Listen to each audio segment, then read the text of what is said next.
Okay, so this is the MH33 here. So the first thing you want to do is have someone help you move it and lay it down on its side. I think the instructions talk about laying it on its back or the front, but I really like putting it on the side, mainly because I don't want to mess with the inlet valves or the drain valve or the drain pipe. So that's why I put it on its side. So, and the other thing you want to make sure you keep in mind is that these bolts are still intact. Those are the shipping bolts that keep the drum from moving around. So this is the best time to put it on. If those have been taken out, you probably want to reinstall those or find a way to secure that drum before you go putting this thing on its side. Okay, so when you get the base, you're going to get the base, and you're also going to get 4 of these bolts. Here's 2 of them here. These are a size 8 socket. Okay, so what I did is I put that on my drill, and what I did is there's 2 screws on the front. This is the front out here.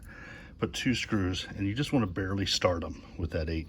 You don't want to put the back 2 in right here. There's going to be where the other 2 go, and I'll show you why in just a second. Those are in.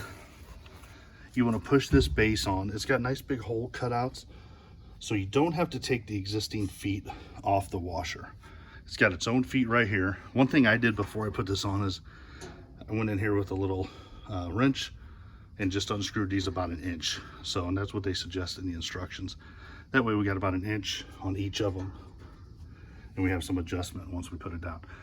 So those are the first 2 screws I put in. You're able to start those and then slide them over into place. What I'm going to do next is line up these 2 holes, and we'll get those screwed in. All right, so now that all 4 screws are started, what I'm going to do is make sure that everything is flush on the top where I want it to hit on the machine.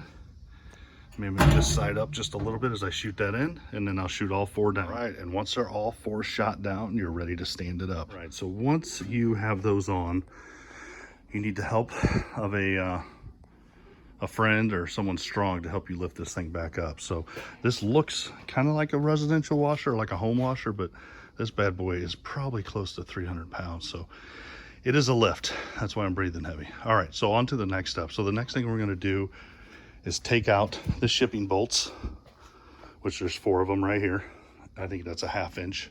We're going to take those out, and then we're going to pull out the cord, which starts here, pull it out into here. So I'll show you that in a second.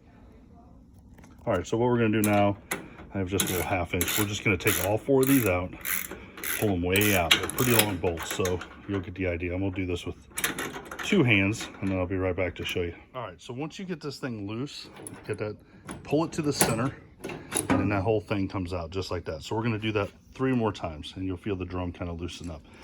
The other thing we can do at this point too, pull these off. So, and I usually clean the threads on these just so there's no problems when we hook up the hoses. So, all right, and this one too. All right, 3 more of these. All right, so here we are. All 4 of these have been removed. One of the next things you want to do, and you can't do this until those are removed, is this. You want to feed this power cord into this hole and then pull it out this hole. Right? Just as simple as that. And once you do that, you want to then make sure you cover those and snap them into place. All right, on to the next step. All right, so for the next step, what we're going to do is they give you 4 of these little plastic pieces. These are going to slide in where those were. So I think the way we did it before is, you'll figure it out, but you start them here, start a little bit of a slant like that, and then as you push them in, they snap right in. Just covering those holes. We're going to do that for all 4. Right, so there we go. We have all 4 of the bolts out. We have the covers in. We've removed the power cord and moved it to the other side. Now we want to get it into location. And actually, before I do that, I like to hook up the hoses and also the drain hose. I'll do that right here, and then we'll move it over into place. All right, so what I did just now is I just put the clamp on here for the drain tube, and I also put a plastic piece. Oops, there it is. There's little spots for it to go. It's pretty self-explanatory. That's pretty easy. So next thing I'm gonna do is put the hoses on. Not to forget, they give you these 4 washers. They also, this unit comes with the 2 hoses, hot and cold, but make sure you put these washers into the end of the hoses before you put them on, obviously. Sometimes it helps to put a little plumber's grease or a little oil. Maybe not oil, but just something slick right here to help. But I don't usually do that. I just pop these in. They should be good to go. Okay, so for these hoses, I usually just start them, finger thread them, tighten them as much as I can. And then what I'll do is grab a pair of channel locks and I will give them a little bit of a tighten. These are plastic valves, obviously, so you don't want to over tighten them.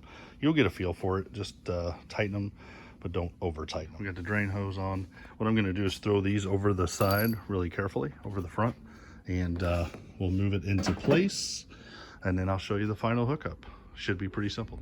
All right, so from there, it's pretty simple hookup.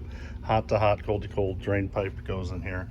I am gonna strap this just to keep it from vibrating. So after that, I'm ready to move it back and level it.